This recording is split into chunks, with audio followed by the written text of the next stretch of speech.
Hi there and welcome back to my channel. My name is Zoe and in today's video I'm going to be looking at why budgeting alone won't be the thing that takes charge of your finances and sets you up for success. If you really want to take charge of your finances, budgeting alone won't cut it. Granted, it'll get you some of the way there, but to really reach freedom and success, you'll need to invest. And if you want proof of this, just look at the US. For all of us retail investors, so the likes of you and I, not companies, here in the UK and across Europe, we've been lagging behind US friends, if you like, for some years on getting going on investing. So in this video, I'll be looking at why budgeting alone won't make the difference, what our US counterparts have been doing for these extra few years and the success that that has seen for them, how you can channel this into your own strategy going forward, no matter where you are in the world, and how to really get going when it comes to investing and kickstarting financial success. Let's kick off with budgeting. It's a great place to start, and it kind of forms the foundation of financial success. Some people use really strict methods like the 50-30-20 or the zero budgeting, and I can come on to them in other videos. If you're not too sure what they are, just drop me a message in the comments. Budgeting is what gives some level of system to know what's coming in and what's going out, but it's very much the day-to-day. It's not necessarily the looking towards the future and thinking about growing your wealth and building your financial position, not just for now or this month, but into the next 5, 10, 20, and however many years into the future. And let's get this clear as well.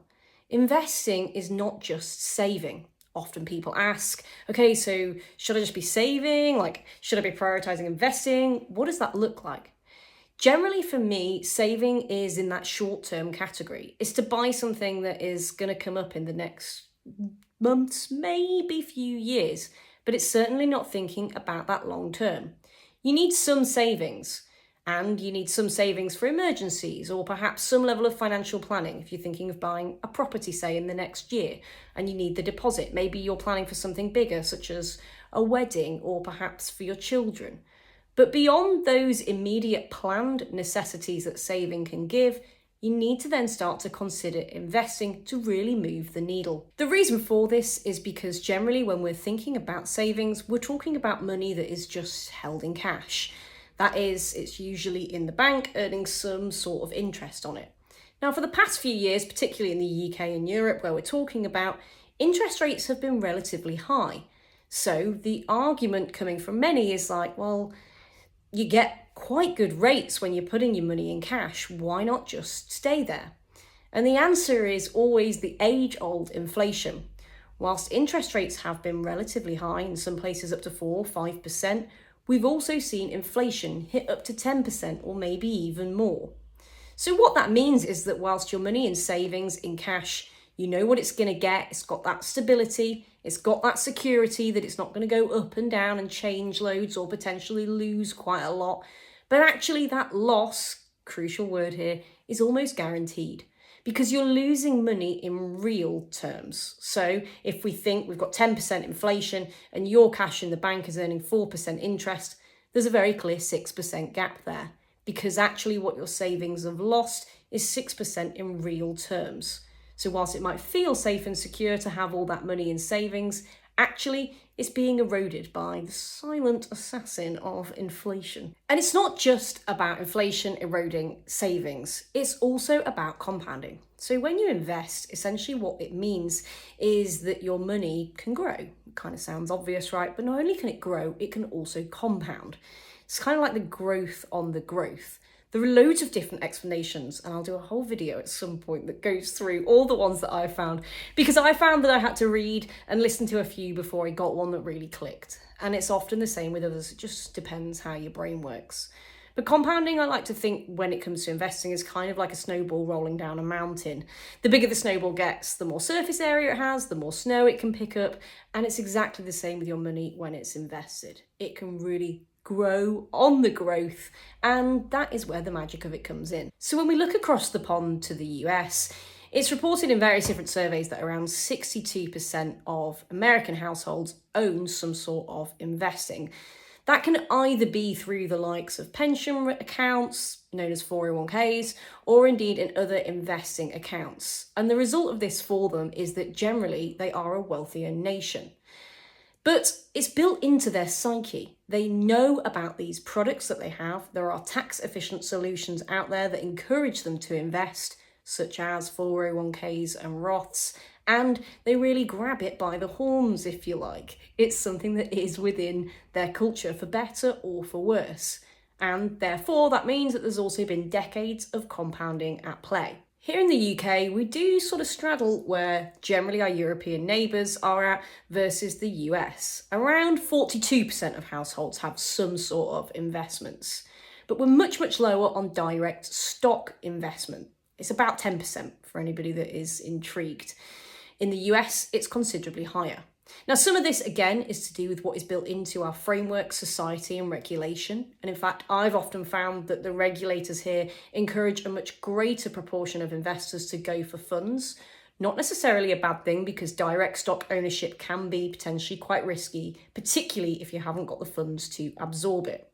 But it is still estimated that if the UK invested on a level that the US is at, there could be something in the realm of £242 billion added to the overall wealth of the UK. To me, that's an absolutely staggering figure. It's huge what that could be, and in terms of the difference. So it's not just about budgeting, it's not just about saving, but it's also about investing. And then when we look at the likes of France, Germany and Italy, the story is pretty much the same, if not worse. In fact, in France, the figures are around 6% of people owning investment products like stocks or funds.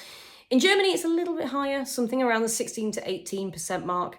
And in Italy, the figures are a little bit murky, but I know from experience that property is very much the favoured option when it comes to investing over the likes of stocks, ETFs or other funds. It's clear that at least historically in both the UK and Europe, we focused on other products. We relied upon the likes of state pensions.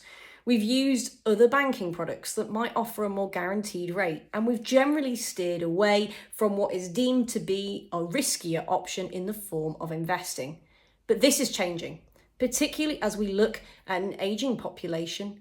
We look at ever-changing and, let's be honest, worsening banking products, pensions and the like, and the need for growing our own wealth and relying upon ourselves has almost never been greater, which is why not just saving is going to get you there. You'll need to invest too. Which is why investing needs to become more of the norm. Which is why I'm here talking about how we can get it embedded more into our psyche and how you can get started from watching this video. So, investing.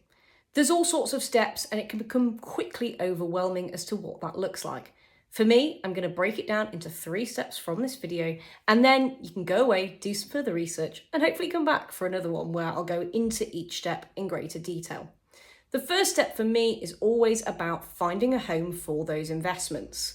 One of the reasons why it's so successful and easy to invest in the US is because they have clear homes. They have those 401ks, they have the Roths. They have companies that they all know about and have heard of where they go to place their investments. It's not always as simple in the UK, France, Germany, Italy, or elsewhere in the world. It's all about finding what works for you. So the first step is finding the right place to have your investments. Sometimes this is known as an investing platform. In the UK, for example, we have stocks and shares ISAs. In France, there's a product known as the Assurance Vie, which is like a sort of insurance that can hold investments. But depending on which country you're in, you'll need to find the best place. So that is always the first step. The second step is then working out which investments you're going to pick. As I've mentioned, in the US, they lean more towards singular stocks, but this isn't quite right for everybody. Often we see in Scandinavia, for example, as well, their way that their taxes are set up and the way that their investing platforms are set up mean that people often get directed more into direct stocks, or at least direct stock ownership. It may well be different in the country you're in, and you might favour the likes of ETFs or funds. I'll come on to talk about them, so don't panic if these are going over your head. But the next choice is always picking your investment. And the third choice, the third step if you like, is kind of the one where it's a little bit less tangible, but it's overcoming your emotions. It's really embedding that part into your psyche that these investments are going to grow and they're contributing to your future wealth. It's about overcoming what has been embedded into us for most of our lifetime, for the last few decades at the very least, that actually saving and budgeting are what we should focus on and investing is super risky. You might not have that attitude, but it's certainly one that I see a lot of, and it's difficult to overcome. The ways that you can do that are to keep listening, reading, watching, finding suitable solutions that work for you, understanding more about it, and understanding why it really does work. Also understanding how to mitigate the risks and protect yourself against the big ones, or at least the ones that you are able to. So there we have it, why budgeting isn't going to be the thing that grows your wealth and why investing really is the answer, as well as 3 sneaky steps there that you'll need to get started on investing. Now, as promised, it is simple, but it's not quite as simple as that. So I will be coming back with other videos in future to break down those steps as to how you can get started and how you can really continue the journey as well if you're already a few stages ahead of that. Because it's not just about that initial excitement and traction, but also keeping it up as well and making sure that you understand your investments into the future to continue to grow your wealth. Do let me know if you've enjoyed this video, drop me a comment, give me a like. I'm always open to feedback and happy to hear it. And of course, if there's anything that you need breaking down in future videos, do just let me know. It's been a pleasure to have you here. Have a lovely day and bye for now.